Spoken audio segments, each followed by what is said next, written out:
문제랑 지난주 숙제랑 단체 카톡에다가 올려드렸어요. 그래서 확인해 보시고 혹시 마음에 없으면 얘기를 하세요. 자, 부모님들한테도 저번 주에 과제랑 이거를 다 드렸거든요. 혹시 부모님이 카톡을 못 받으신 분이 있으면 알려주십시오. 선생님이 가지고 있는 전화번호로 입력을 한 건데 가끔 부모님의 전화번호가 잘못 기록되어 있을 때도 있어요.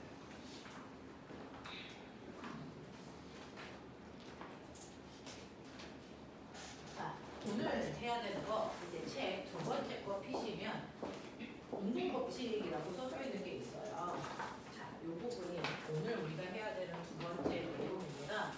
요번 주, 저번 주 요 정도까지만 좀 새로운 내용이고 어려우면 그 다음부터는 별로 어렵지 않아요. 오늘까지가 조금 힘들다라고 생각하시면 되고 여기까지 수업하고 나서 다음 주부터 3주간은 내신 기간이라서 휴강하고 와서 또 까먹고 있으면 안 돼. 제발 기억하고 와줘야 돼. 이제 자, 그래서 여기까지 제일 이제 복잡한 얘기까지는 여러분들이 이제 듣고 내신 대로 들어갑니다. 자, 보시면 16페이지에 운동법칙이라고 하는 게 있는데요. 내용이 조금 많아서 좀 빠른 속도로 갈게요. 오늘 하셔야 되는 게 운동하는 물체들이 어떤 규칙성을 가지고 있어요. 과학이라는 건 규칙성을 찾아가는 거거든요. 규칙성을 찾고 그 원인을 이해하고 이게 과학인데 운동하는 물체들이 가지고 있는 운동의 규칙성 그걸 운동 법칙이라고 해서 뉴턴이라는 사람이 정리해 놓은 거예요. 그래서 뉴턴의 운동법칙, 우리 이렇게 얘기해요. 뉴턴의 운동법칙이라고 얘기합니다. 뉴턴은 운동하는 물체가 가지고 있는 규칙성을 세 가지로 설명합니다. 그 중에 첫 번째 규칙성을 제1법칙 이렇게 얘기하셔도 되고요. 이 제1법칙에도 이름이 있어요. 이거 관성법칙 이렇게 얘기합니다. 그래서 관성법칙이라고 얘기하셔도 되고 뉴턴의 운동 제1법칙이라고 얘기하셔도 돼요. 자, 뉴턴의 운동 제2법칙도 있어요. 뉴턴의 운동 제2법칙은 가속도 법칙이에요. 뉴턴의 운동 제3법칙이 있습니다. 마지막. 이건 작용, 반작용 법칙이에요. 이 세 가지가 있어요.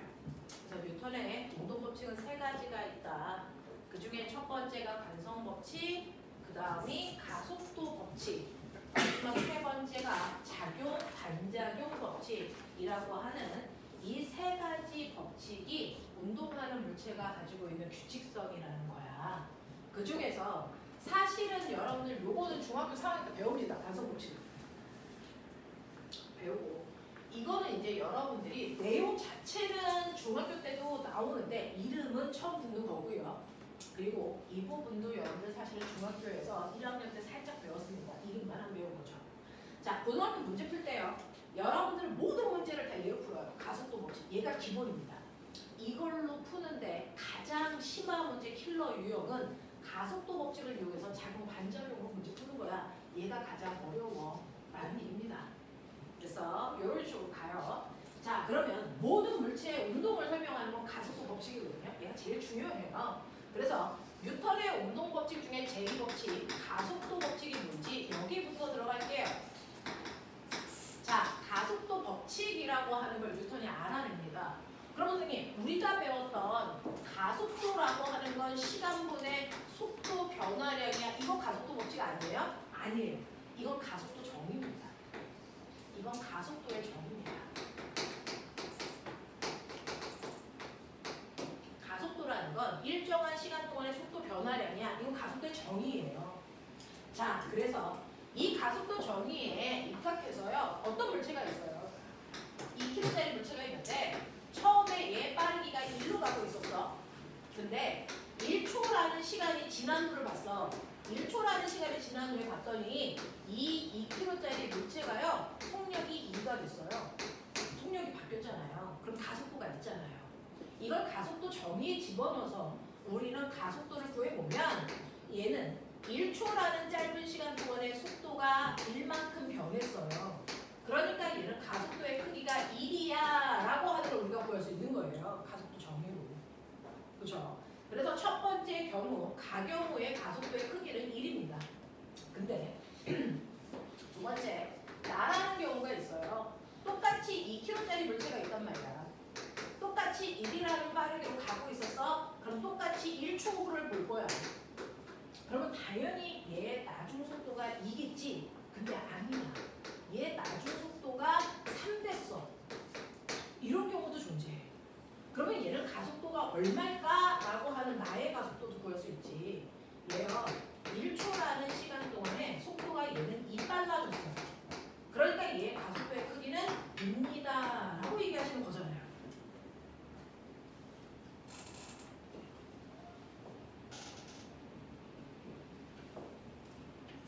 그러면 우리는 이거를 통해서 일반적인 사람들은 가속도 1 맞아? 맞아. 잘했네. 2 맞아? 2 맞아. 잘했네. 이걸로 끝나는 거예요. 근데 뉴턴이라는 사람은 이상하네? 라고 얘기해요. 왜요? 얘는 가속도의 크기가 1인데 얘는 왜 가속도의 크기가 1이 아니고 2야? 왜 크기가 달라?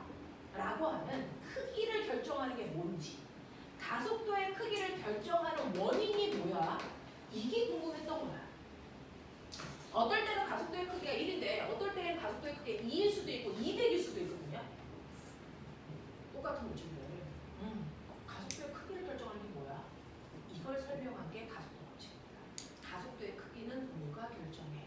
라는 겁니다. 뭘 것 같아요? 가하고 나는 뭐가 달랐을까요? 가해준. 맞습니다. 예를 들어 첫 번째는요. 얘는 힘 줬어요. 어느 방향 줬을까요? 운동 방향. 왜? 속력이 빨라졌으니까. 물체가 운동하는 방향으로 힘을 줬겠죠? 자, 그러면 가라는 물체는 오른쪽으로 힘을 받았어. 그래서 더 빨라진 거야. 근데 힘을 2뉴턴 받았다고 치자. 힘의 단위는 뉴턴이에요. 그러면 나의 경우도 빨라졌으니까 힘을 준 방향은 똑같이 오른쪽이어야만 됩니다. 오른쪽이어야만 됩니다. 근데 얼마 줬을까? 적어도 2보다는 많이 줬겠죠. 가속도의 크기가 2배 커졌어요. 이유가 뭘까요? 힘도 처음보다 2배 큰 힘을 줬기 때문에 그렇습니다. 라는 걸 알아낸 게 뉴턴입니다. 그러면 똑같은 물체에 똑같은 속도였는데 내가 4가 아니고 만약에 얘한테 힘을 6 줬으면 어떤 일이 발생할까? 가속도가 몇 배 커질까요? 3배. 됐어. 그래서 가속도가 1이 아니고 2도 아니고 3 됐을 거예요. 이런 얘기야. 그래서 이 사람은 여러 시간 동안의 실험을 통해서 가속도의 크기는 물체가 받은 힘하고 정확하게 비례해. 이걸 알아낸 사람. 가속도의 크기를 결정하는 건 물체가 받은 힘이야. 이걸 정확하게 알아낸 사람이 뉴턴이에요. 그래서 가속도의 크기가 첫 번째 경우보다 두 번째 경우가 2배 크다는 얘기는 같은 물체일 때 받은 힘도 2배 커서 그래 라고 하는 걸 증명하는 실험을 한 거예요. 신기하죠? 그러면 가속도의 크기는 힘에 의해서만 결정되는 거 맞아? 다른 건 원인이 없어? 이제 또 다른 원인들도 막 찾아보고 싶은 거예요. 가속도의 크기를 결정하는 게 힘이라는 거 알았는데 힘 말고 다른 건 없어? 그래서 다양한 변수를 줘보는 거야. 어떤 영향을 받을 건데? 질량. 물체한테요. 얘하고 똑같이 2뉴턴의 힘을 똑같이 줄 거예요. 자, 어떤 물체한테 줄 거냐면 세 번째 경우요. 여기에 4kg한테 줄게. 4kg한테 줄게. 이런 얘기야. 2뉴턴 말고 4뉴턴 줄까요? 4뉴턴을 줄게요. 처음에요. 1이라는 빠르기로 가고 있었던 거 맞아. 같은 빠르기로 가고 있었고. 됐어. 같은 빠르기로 가고 있었고. 자, 준 힘도 같아. 근데 뭐만 달라? 자, 힘을 준 질량만 달라. 힘을 받은 물체의 질량만 달라. 그러면 1초 후에 얘 빠르기는요. 이게요. 3 됐을까? 3 됐을까?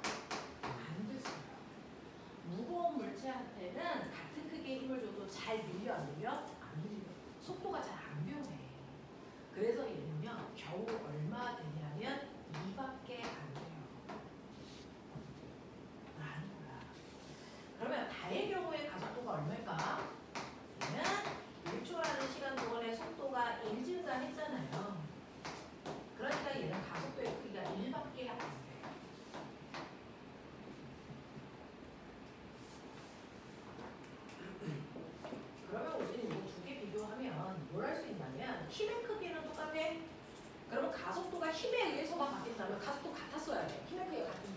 그죠? 근데 얘도 똑같이 4N의 힘을 주고 얘도 똑같이 4N의 힘을 줘서 힘의 크기는 같지만 뭐가 다르냐면 질량이 달라. 질량이 나에 비해서 다가 2배 커졌어. 그랬더니 가속도의 크기는 절반으로 줄었잖아요. 그렇다는 얘기는 뭐냐? 가속도는 질량하고 무슨 관계? 반비례 관계를 우리 이렇게 쓰면 이게 반비례예요. 질량은 역수한 게 가속도의 크기야 라고 하면 반비례 관계입니다. 그래서 가속도는 힘하고는 정확하게 비례해요. 힘이 2배 커지면 가속도 2배, 힘이 3배 커지면 가속도 3배 커집니다. 근데 질량하고는 반비례해요. 질량이 2배 커지면 가속도는 절반으로 줄고요. 질량이 3배 커지면 가속도는 3분의 1로 줄어라는 겁니다. 그래서 우리는 이거 말고 그럼 또 다른 요소들이 가속도에 영향을 줄까? 다양한 실험을 합니다. 없다라는 거예요. 그래서 가속도의 크기를 결정하는 거 딱 이거 2개야 라는 겁니다. 그래서 가속도의 크기를 결정하는 건 질량과 힘에 의해서 결정되는데 이때 질량분의 힘이 가속도의 크기를 계산할 수 있는 또 다른 방법이다. 이게 바로 가속도죠. 가속도 법칙입니다. 이게 가속도 법칙이야. A는 M분의 그래서 가속도의 크기를 결정하는 건 딱 2개입니다. 그 물체의 질량과 그 물체가 갖고 있는 힘. 이게 바로 그 물체의 가속도를 결정하는 유일한 요인이다. 그러면 우리는 이 가속도를 가속도 정의로 구했어요. 시간분의 속도 변화야. 그럼 가속도 법칙으로 구해도 되는지 한번 증명해 보죠. 가속도를 시간분의 속도 변화량으로 구해도 되는데 사실은 가속도는 질량분의 힘으로 구해도 돼. 이 방법으로 구하던 이 방법으로 구하던 같은 가속도가 나와야 돼. 그럼 정말 같은 가속도가 나오는지 보세요. 자, 또 다른 방법으로 구하면 A는 질량이 2kg예요. 그리고 받은 힘이 2N입니다. 그래서 얘는 가속도가 1입니다. 같은 가속도의 크기가 나옵니다. 돼요? 자, 나도 볼게요. 나는요, 물체의 질량 2kg 똑같은데 받은 힘만 2배, 4N입니다. 그래서 보시면 가속도의 크기가 2입니다. 같은 크기가 나오죠. 세 번째 경우고요. 자, 이 물체는 나와 같은 크기 4N분의 1을 봤는데 물체의 질량만 2배 커서 4kg야. 그랬더니 가속도의 크기는 1이죠. 라고 하는 가속도의 크기를 계산할 때 질량분의 힘으로 계산하던 시간분의 속도 변화로 계산하던 같은 크기가 나옵니다. 그죠? 그 중에서 가속도의 크기를 결정하는 게 질량분의 힘이라는 거 알아낸 게 뉴턴. 이게 바로 뉴턴의 운동 법칙, 제2법칙, 가속도 법칙입니다. A는 M분의 F. 됐어? 자, 근데 우리는 이렇게 식을 분수식으로 외우는 거 귀찮잖아요? 그래서 얘 분수 없이 F는 MA로 씁니다. F는 MA. 이걸 우리는 운동방정식이라는 이름으로 불러요. 이름은 몰라도 돼요. F는 MA. 그래서 우리는 주로 F는 MA로 외워서 씁니다. 자, 그래서 가속도의 크기는 질량과 힘에 의해 결정된다라는 얘기야. 질량과 힘에 의해서 결정됩니다. 근데 이 힘이 뭘까? 이 힘, 가속도를 만드는 이 힘은 물체의 운동을 변화시키는 진짜 힘. 그걸 맞아요. 알짜 힘이라고 해요. 또는 옛날 말로 합력이라고 부릅니다. 물체의 운동을 변화시키는 진짜 힘, 가속도를 만드는 진짜 힘. 그거를 우리는 알짜 힘이라고 한다. 그러면 진짜 힘이라는 알짜 힘은 우리가 알고 있는 거랑 달라요? 자, 같을 수도 있고 다를 수도 있으니 보세요. 여러분들이 어떤 물체가 있다고 치자. 여기 가라는 물체가 있는데 내가 오른쪽으로 10N의 힘을 받아. 얘는 다른 힘 하나도 없이 오른쪽으로 10N의 힘만 받는 2kg짜리 물체야. 이 물체는 가속도가 어느 방향입니까? 오른쪽 방향. 흰 방향이 가속도 방향이거든요. 그죠? 얼마만큼 가속도가 생길까? 네. 라고 하면 2분의 10이니까 5의 가속도가 생겨요. 이거죠. 그렇죠? 근데 실제로요. 물체가 한 구에 있을 때 받는 힘이 한 가지일까? 아니요. 저도 하나의 힘만 받지 않고 있어요. 저 지금 무슨 힘 받을까요? 충격만 받고 있으면 저 잘만 가야 돼요. 아, 저